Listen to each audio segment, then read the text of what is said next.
The Quiet Echo. Navigating Loneliness in a Connected World narrator. In a world more connected than ever.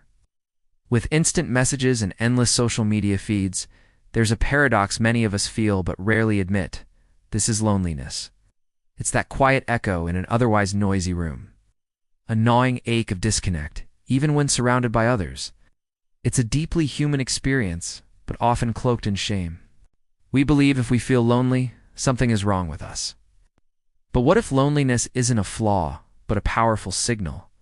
A whisper telling us to look inward, to understand our needs, and to cultivate more meaningful connections. Today, we're going to bravely explore the landscape of loneliness. This isn't about wallowing in isolation. Instead, it's about understanding its roots, transforming its sting into a catalyst for growth, and building genuine bridges in your life. To ignore this deeply personal signal is to miss a profound opportunity for self-discovery and true connection. Only fools dismiss their inner voices. It's the mirror of self-awareness. Understanding your loneliness. Our journey to navigate loneliness begins with self-awareness. It's crucial to distinguish between being alone and feeling lonely. Being alone can be a choice, a precious opportunity for reflection, creativity, and self-recharge. Feeling lonely, however, is an emotional state, a perceived lack of meaningful social connection. Ask yourself, when do you feel most lonely? Is it in a crowd, or when you're truly by yourself? What thoughts accompany these feelings? Is it a longing for deep conversation, shared experiences, or simply to feel understood? Understanding the type of loneliness you're experiencing is the first step toward addressing it. Are you craving intellectual stimulation, emotional intimacy, or a sense of belonging within a community? This deep dive into self-awareness directly impacts your soft skills. When you understand your specific needs for connection, you can articulate them more clearly. You can practice active listening when others speak, fostering deeper bonds.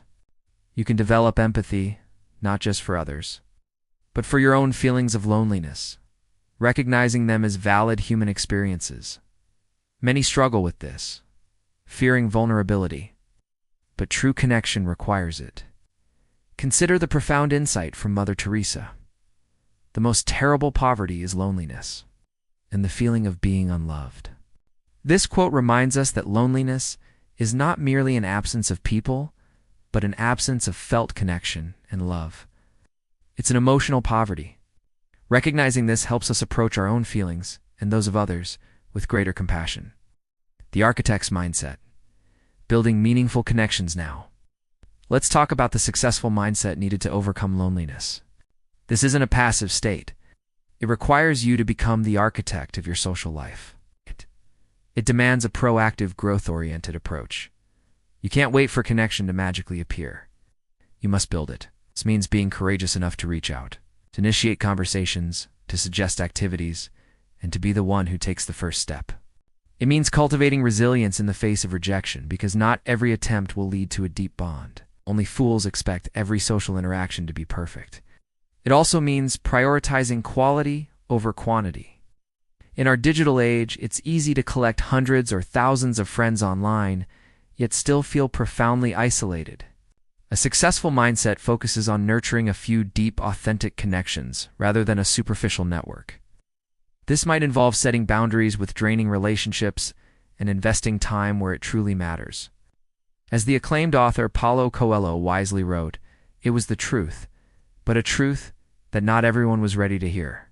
Just as sometimes the kindest thing to do is to hurt someone by telling them the truth, this applies to our own journey with loneliness. Sometimes, the truth is that we need to actively change our habits, take social risks, or even confront our fears of intimacy to truly connect. This can be uncomfortable, but it is ultimately an act of self-kindness. Transforming the echo. A call to connection.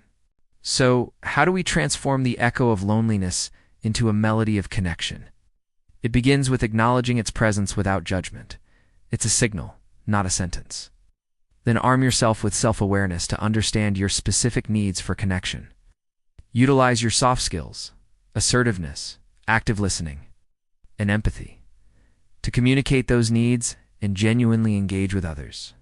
And adopt a successful mindset that is proactive, resilient, and focused on building quality over quantity.